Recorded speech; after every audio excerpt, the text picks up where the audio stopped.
អូខេសួស្តីអ្នកទាំងអស់គ្នាអញ្ចឹងនៅក្នុងវីដេអូនេះគឺយើងបន្តមកទៀតគឺមកក្នុង tab Sunogen អានេះយើងអាច minimize ចោលទៅព្រោះអស់ការងារ clear ចោលអស់ទៅអញ្ចឹងមកកន្លែង Suno នេះវាមានពីរ tab ផ្សេងទៀតវាមាន creator និង download ណាកន្លែង download នេះគឺសម្រាប់យើង download មកអានេះ creator អញ្ចឹងនេះដូចខ្ញុំនិយាយអញ្ចឹងយើងបាន text file ហើយដែលយើង generate មុនហ្នឹងអានេះគឺសម្រាប់ Suno ណាគឺយើងទាញដាក់អញ្ចឹងមកអញ្ចឹងវាមាន5បទហើយនៅក្នុងហ្នឹងបងប្អូនអាច custom personal បានអានេះគឺសលេងដែលយើងចង់ឲ្យវាច្រៀងយើងមានគំរូណាតែជាធម្មតាខ្ញុំអត់ប្រើទេហើយមួយទៀត vocal នេះមិនបាច់ទេដោយសារនៅក្នុង lyric នេះគឺយើងបានបញ្ជាក់ឲ្យថាស្រីឬក៏ប្រុសច្រៀងណា female vocal អញ្ចឹងកន្លែងនេះយើងមិនបាច់រើសក៏បានដែរយើងបិទក៏បានដែរអានេះបងប្អូនចង់ custom ទៅបងប្អូនចង់ប្រើ default គឺ default ទៅ50ទៅបើយើងអត់ប្រើទេយើងបិទចោលទៅណាកុំឲ្យ view ប្រសេស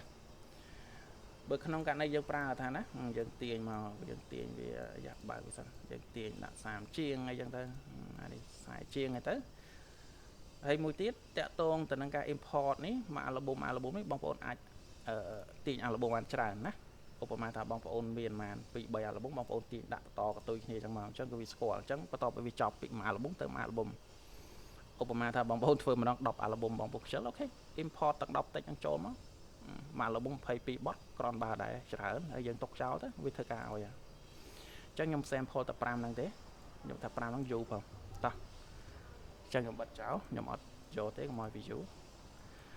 មួយទៀតតាក់ទងទៅនឹង profile នេះ profile ដែលយើងបានបង្កើតមុនហ្នឹងគឺ Suno Flow អានេះសំខាន់បំផុតបើសិនបើយើងអត់តន់ log in ទេគឺធ្វើអត់កើតទេណាព្រោះអានេះវាមិនមែន log in auto ហើយប្រើ API key ទេអត់ទេអានេះគឺយើងប្រើ Selenium ប្រើ Chrome ដើម្បីបញ្ជាចុចអញ្ចឹងគឺយើងត្រូវការ profile ហើយ delay នេះមានថាពីមួយបទទៅមួយបទយើង delay ប៉ុន្មានអញ្ចឹងខ្ញុំ recommend ឲ្យដាក់ត្រឹម45ឬ55ទៅសមរម្យណាអូខេអញ្ចឹងប៉ុណ្្នឹងមកហើយយើងចុច start animation មក automation ណាអញ្ចឹងគឺវានឹងបើក Chrome auto ហើយ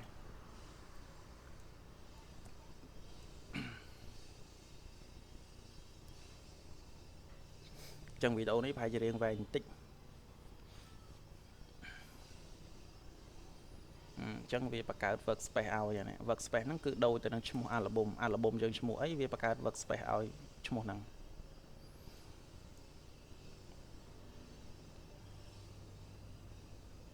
អានេះបើខ្ញុំ sample ខ្ញុំបើកសេរីអានេះខ្ញុំទាញដាក់អូខេប៉ុណ្ណឹង35 40 sample អីមកអញ្ចឹងបទទី1នេះបទទី1អញ្ចឹងយើងអាចមើលបាននេះត្រូវហើយនេះ style នេះ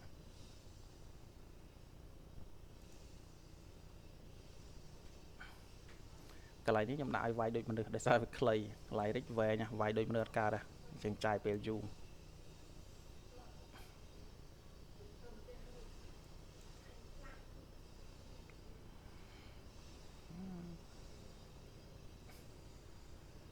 អូខេវា select យកស្រីអានេះ35អូខេ35អានេះ47អូខេហើយបន្តមកទៀតចំណងជើង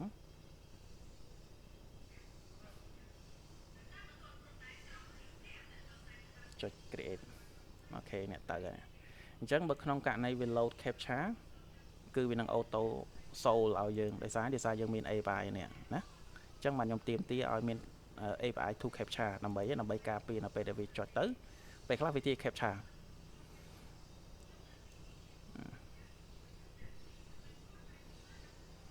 អញ្ចឹងយើងចាំបន្តិចមក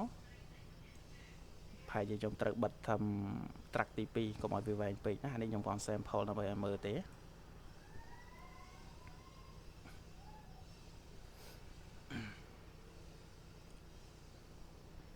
អញ្ចឹងយើង delay 45វិនាទីណាអញ្ចឹងអានេះវាឈប់45វិនាទីសិនបានវា load មក track ទី2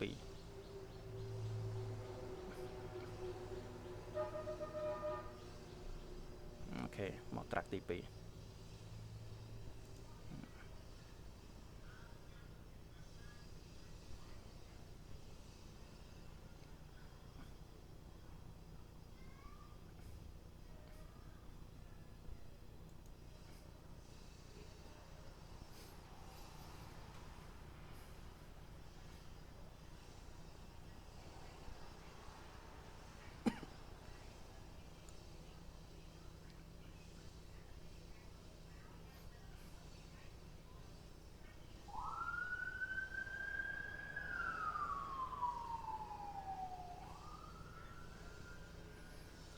អូខេអញ្ចឹងវីដេអូហ្នឹង